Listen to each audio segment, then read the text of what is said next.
जय सिया राम मित्रों। कल के वीडियो में जाना कि प्याज लहसुन खाएं या ना खाएं, क्यों ना खाएं। आज के वीडियो में जानते हैं कि प्याज और लहसुन की सबसे पहले किसने खोज की और इसकी उपयोगिता के बारे में कब कैसे जाना। हमारे वेद पुराण रामायण गीता महाभारत किसी में भी ऐसी झूठी बातें बनावटी कहानी नहीं है जो ये कुछ पाखंडी कथावाचक सुनाते हैं। प्याज लहसुन भी अन्य पौधों वनस्पतियों की तरह वनों में पहले से ही स्वतः उत्पन्न होने वाले पौधे थे। इन पौधों में अजीब सी गंध आती थी जिसकी वजह से पशु भी इनको नहीं खाया करते थे। यहाँ प्रश्न ये नहीं होना चाहिए कि इसकी उत्पत्ति कैसे हुई, क्योंकि इसकी उत्पत्ति भी अन्य पौधों की तरह स्वतः ही हुई है। प्रश्न ये होना चाहिए कि ये खाने लायक वस्तु है या नहीं, इसकी खोज किसने की, ये सबसे पहले किसने प्रयोग किया। इसकी दो कहानियां मिलती हैं। एक कथा के अनुसार इसकी खोज लगभग 4000 वर्ष पहले की गई और ये कहानी महर्षि आस्तिक से जोड़ी गई है। उन्होंने जब महाराज जन्मेजय की यज्ञ में इंद्रासन सहित तक्षक नाग की स्वाहा बोलने से पहले महादानी जन्मेजय से आगे की आहुतियां दान में मांगकर नागों को बचाया था, जिससे प्रसन्न होकर आस्तिक मुनि के बीमार पुत्र, जो अपनी पत्नी को संतान देने में समर्थ नहीं था, अतः आस्तिक मुनि किसी औषधि की खोज में थे, तो इच्छाधारी नाग तक्षक ने अश्विनी कुमार से पूछकर 2 औषधियों को बताया था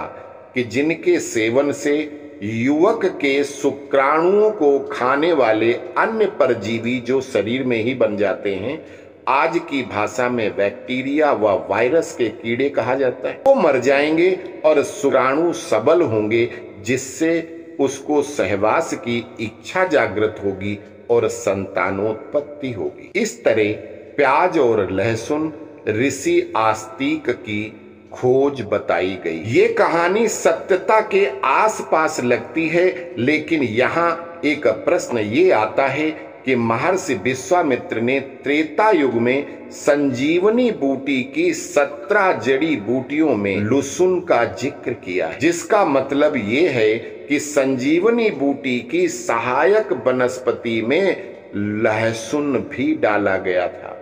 अर्थात त्रेता युग में लक्ष्मण जी के इलाज में वैद्य सुषेण ने लहसुन का भी प्रयोग किया था, अतः इसकी खोज तो लाखों साल पहले हो चुकी। इसके साथ साथ महर्षि विश्वामित्र ने उसी ग्रंथ में एक जगह बताया है कि अंत में सत्य की ही जीत होती है, झूठ हमेशा हारता है।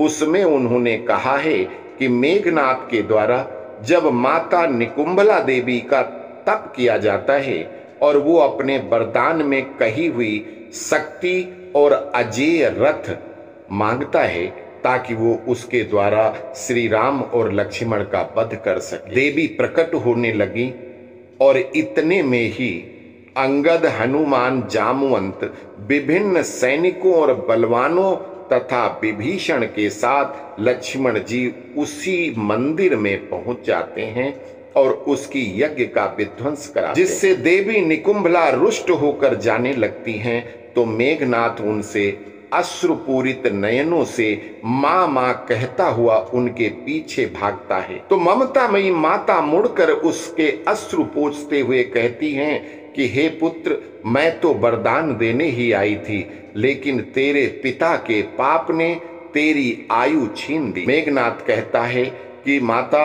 भले ही मैं वरदान नहीं प्राप्त कर सका, लेकिन मेरे पिता के बल और शौर्य और उनके पास जो वरदान है, तो विजय तो मेरे पिता की ही होगी। माता कहती है कि सत्य को पहचानो पुत्र, तेरे पिता का बल झूठ के कपड़े पहने प्याज के समान है, जबकि श्री राम जी का बल सत्य की कृपाण है। देवी कहती हैं, दिग्बलम मिथ्या बलम सत्य तेजो बलम बलम पुलुंड इव पुलस्त्यात्मजा सत्यस्य कृपाण रघुनंदनम। देवी कहती हैं कि झूठ के बल को धिक्कार है, जबकि सत्य एक तेज पूर्ण बल है, शक्ति है। पुलस्त्य आत्मज अर्थात पुलस्त्य के पौत्र वंशज रावण का बल एक प्याज के समान है, अर्थात उस पर झूठ के छिलके चढ़े हुए हैं, अंदर से बिल्कुल खोखला है। जबकि रघुनंदन रघु के पौत्र राम एक सत्य रूपी कृपाण है। यहां ये सिद्ध हो जाता है कि प्याज की खोज त्रेता युग में हो चुकी थी, फिर इसकी खोज हुई कब? इसके लिए हमें सतयुग में जाना होगा। हमने इसके पहले भी एक वीडियो के माध्यम से बतलाया था कि प्रथम सप्त ऋषियों में से एक महर्षि मारीच ने जब अपनी पत्नी धर्मव्रता, जो धर्मराज की पुत्री थी, को पत्थर हो जाने का श्राप दिया था। वीडियो का लिंक आई में दिया जा रहा है, आप लोगों को वो वीडियो अवश्य देखने चाहिए, जिसमें से एक वीडियो कविता में है और एक वीडियो गद्य में है। हम दोनों के लिंक दे देंगे, आप वो देख सकते हैं। तो उनके पुत्र महर्षि प्रचेता ने ब्राह्मण धर्म का त्याग कर दिया और क्षत्रिय धर्म अपनाकर राजा बन गए।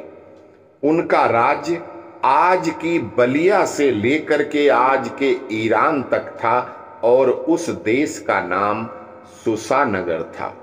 उन्होंने अपनी राजधानी ईरान को ही बनाया था, सुसानगर को।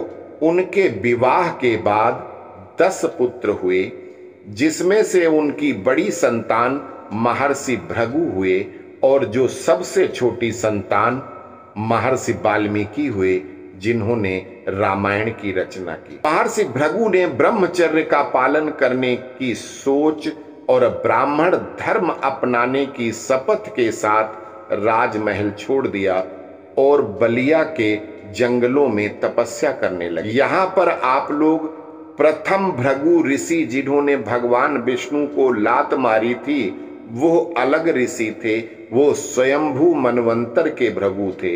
यह भृगु वैवस्वत मनवंतर के भृगु हैं, जो सतयुग के अंतिम चरण में हुए। उस समय इनके पिता और प्रचेता, जो धर्मराज की पुत्री धर्मव्रता और महर्षि मरीचि के पुत्र थे। महर्षि भृगु ने ब्रह्मचर्य का व्रत लिया था, लेकिन उनके पिता किसी भी हालत में उनको गृहस्थ बनाना चाहते थे। बड़े पुत्र थे, इसलिए राजा बनाना चाहते थे। हिरण्याकश्यप की पुत्री दिव्या, जो दिव्य गुणों वाली थी, उसके साथ उनके पिता ने विवाह सुनिश्चित किया, जिसके डर से उन्होंने राज्य छोड़ दिया। जब बात चली कि हिरण्याकश्यप की बेटी दिव्या से भृगु की शादी कर दी जाए, तो उन्होंने घर छोड़ करके भाग गए, जंगलों में तपस्या करने लगे और वन में ही निवास करते थे। वहीं वन में रहने वाले दानव पुलोम नाम का एक दानव था, दैत्य, जो वहीं जंगल में रहता। तो उसकी एक पुत्री थी, सखियों के साथ वन भ्रमण कर रही थी, उसका नाम पुलोमा था। जब पुलोमा ने राजकुमार भृगु को तपस्वी भेष में तप करते देखा, और बहुत सुंदर थे भृगु ऋषि, तो उनको देख करके वो मोहित हो गई। वो बार बार भृगु के आश्रम के चक्कर लगाने लगी, हाव भाव दिखाती, उनका ध्यान भंग करती, लेकिन महर्षि अपने में मस्त थे, भगवान की तपस्या में व्यस्त थे। पुलोमा क्रोधित तो हो गई, उसके कोई वो देख ही नहीं रहे, देख कर अनदेखा कर रहे, तो उसने तलवार से भृगु की गर्दन काटने के लिए वो झपटी, तो उसके साथ उसकी जो सहेली संध्या थी, वो उसको रोकती है और कहती है कि यह तो मूर्खता है। अरे इसको ये बदबूदार घास जो हिरण भी नहीं खाते, क्योंकि जहरीली होगी, पानी में मिलाकर पिला देते हैं, अपने आप मर जाएगा, इसको तलवार से मारने क्या जरूरत है। फिर दोनों सहेली प्याज और लहसुन, धतूरे और कई अन्य विषैली घास फूस को पत्थर पर पीसकर एक भृगु के जल के घड़े में मिला देती हैं और सिर्फ उस घड़े को छोड़कर सारा जल भूमि पर फैला देती। शाम को संध्या बंदन करने के बाद भृगु जी ने देखा कि पानी एक ही घड़े में है, वो भी थोड़ा है, उसमें घास वास पड़ी है सारी, तो वो रात में पानी लेने कौन जाए, सोच कर वो घड़े में जो पानी था वो पी ली। पानी पीने के बाद उनको बेचैनी होने लगी, क्योंकि उसमें थोड़ा धतूर भी मिला हुआ था और ये प्याज लहसुन ये सारे मिले हुए थे। उस समय उन दोनों महिलाओं के सामने आने पर जो उनके मरने का तमाशा देखने को आई थी, भृगु के अंदर काम भावना का जबरदस्त उफान आ गया। सात्विक भोजन करने वाले को एक साथ इतना तामसिक जड़ी बूटियां खाने के बाद जवान शरीर स्त्री को पाने के लिए मचल उठा और वो उस दासी से प्रणय निवेदन करने लगे। दासी तो भागती हुई पुलोमा के पीछे छिप जाती है और बताती है, तो पुलोमा दासी के कपड़े पहन उसी का जैसा रूप बनाकर भृगु के पास पहुंची। दानव कन्या हमेशा तामसी भोजन करती थी, उसकी काम भावना तो पहले से ही प्रबल थी और यह 5 बूटी पीने से भृगु जी भी पगला गए थे और दोनों ने तुरंत गंधर्व विवाह किया और फिर सारी तपस्या योग सब भूल गए। आश्रम में दोनों ने एक दूसरे के साथ अत्यंत उग्रता के साथ प्रणय किया और 1 महीने तक निर्बाध रूप से सहवास करते रहे। राजकुमारी पौलमा की दासी सखी रोज भोजन इत्यादि रख जाती थी। मानव लोग वो तामसी भोजन ही करते हैं। भृगु भी भूल गए थे सब कुछ और वो खा पी के मस्त रहते थे और लग गए अपने गृहस्थ आश्रम के काम में। पौलमा और भृगु के सहवास से कई पुत्र हुए, जिसमें एक शुक्र हुए, जिन्होंने हमेशा अपने ननिहाल पक्ष अर्थात दानवों का हमेशा साथ दिया और इसीलिए वो दैत्य गुरु शुक्राचार्य कहे गए। महर्षि भृगु ने जब अपने इतना कामातुर होने पर रिसर्च किया तो पाया कि ये बदबूदार प्याज और लहसुन अत्यधिक गर्म होते हैं, जिनके सेवन से मनुष्य अपनी काम वासना पर कंट्रोल नहीं कर पाता, अत्यधिक बढ़ जाती है। अतः उन्होंने पौलमा द्वारा मिलाई गई समस्त बूटियों पर रिसर्च करके शिलाजीत नामक दवा का निर्माण किया, जो आज तक उसी नाम से पुरुषत्व को बढ़ाने के काम आती। महर्षि भृगु ने उसके बाद और भी कई विवाह किए, उनसे अनेक पुत्र हुए, जिसमें से एक च्यवन ऋषि भी हुए, जिनसे भृगु वंश आगे बढ़ा। इन्हीं भृगु ने मृत संजीवनी बूटी बनाई, जिसका ज्ञान अपनी पत्नी को दिया, जो हमेशा दैत्यों की मदद करती थी। देव दानव युद्ध में मृत संजीवनी विद्या द्वारा वो दैत्यों को जिंदा कर देती थी। अतः बार बार दैत्यों के संहार कर करके भगवान विष्णु बहुत थक गए थे।